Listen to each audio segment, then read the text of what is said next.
Mission Impossible 7, or Dead Reckoning Part 1, whatever you want to call it, is the seventh installment in the Mission Impossible franchise. That is one of the longest running and kind of most beloved action franchises that there is. And if I'm being perfectly honest, I love the Mission Impossible movies. I have the six movie collection. This is everything from 1 up until Fallout. And honestly, I feel like they've kind of gotten better with every entry. Obviously, the second one is a pretty big misstep. That's like the only bad one, I guess you can say. Um, I don't know. So there's something very subtly great about the Mission Impossible movies. They know exactly what they are. They know exactly who they're trying to cater to. They know exactly what they want to do. And to me, they feel like the most laser focused and easy to get into action movies. It might not be like my favorite franchise of all time. I guess that would go to Pirates of the Caribbean, but my favorite like straight up action franchise stuff like I don't know the Expendables and John Wick and like stuff like that. Um, Mission Impossible is easily my favorite. I think some of the movies at least are genuinely really great. Ghost Protocol and especially Fallout. Fallout for me is one of the best action movies ever made because it just goes above and beyond what an action movie should do. And the stunt work, the cinematography, and honestly the script and how well placed all of the characters are, and just how self aware they are. And I don't mean that in a way of like they make a lot of jokes and they're like super cheeky and meta. No, I don't mean it in that way. I mean self-aware, like they know what they are and what they're trying to do. I don't know. I just feel like these movies do it the best out of a lot of really mediocre action franchises. So with this seventh one, I had no reason but to be excited. It's coming off the heels of Fallout, which again is my favorite of the bunch, and is easily one of the best action movies of the 2010s. And I think that Mission Impossible 7 is a really good follow up to that. And it's less of a follow up and more of a continuation. Like, this movie doesn't have a lot of ties to that movie. And it also is tonally different. So we'll talk about that in a minute. But for me, Dead Reckoning Part 1 is just a really solid Mission Impossible movie. It's definitely one of the better ones. And honestly, I would say it's kind of one of my favorite. It'll be in consideration for some of my favorite movies of the year.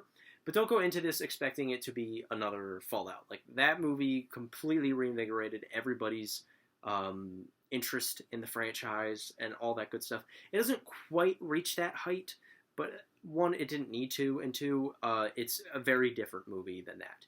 This one is a little bit more, I don't want to say mainstream, but definitely more lighthearted. This movie is less cerebral with its action and more, I guess, large. It takes it, like, I don't know, it makes it more accessible. It makes it more, I don't know, easier to follow, if that makes any sense. Like, with Fallout, I feel like there wasn't a second to breathe. You were bombarded with action from the minute it started, from the second it ended, and it was just go, go, go, go, go, over and over and over again. This movie, we get a lot more downtime. We get a lot more dialogue between the characters. We get a lot more emotional beats. We get a lot more of us kind of figuring out how fucked the IMF and Ethan and his friends are in this situation.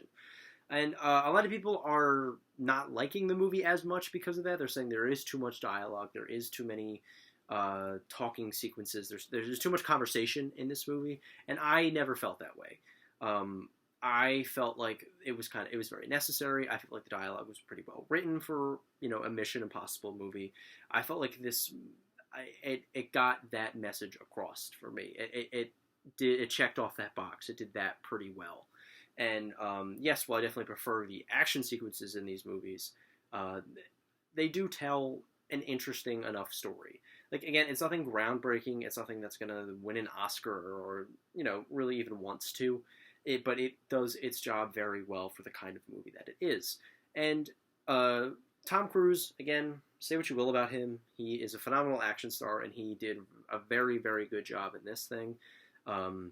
I felt he did way better in this than Top Gun Maverick. I promised myself before I hit play on this I wouldn't mention Top Gun Maverick, but I did, and it's this movie. Why do people like that movie so much when there's the Mission Impossible movies that are so much better? I'm just gonna say that's all I'm gonna mention about Top Gun Maverick. These movies are infinitely better and do what that movie was trying to do 1,000 times better. Okay. Um, I felt like the villain here was very interesting and made for some really great tension between all of the characters and who can they trust and what line they're crossing. Like that's a very big theme throughout all of the Mission Impossible movies is trust and where like what a gray area really is and where the line between good and evil really is and what side you really think that you are working for. I think it handles that very well with juggling a lot of different perspectives. It can be a bit messy at times. There are spots in this movie that feel a little convoluted and like they're trying to pack too much into it.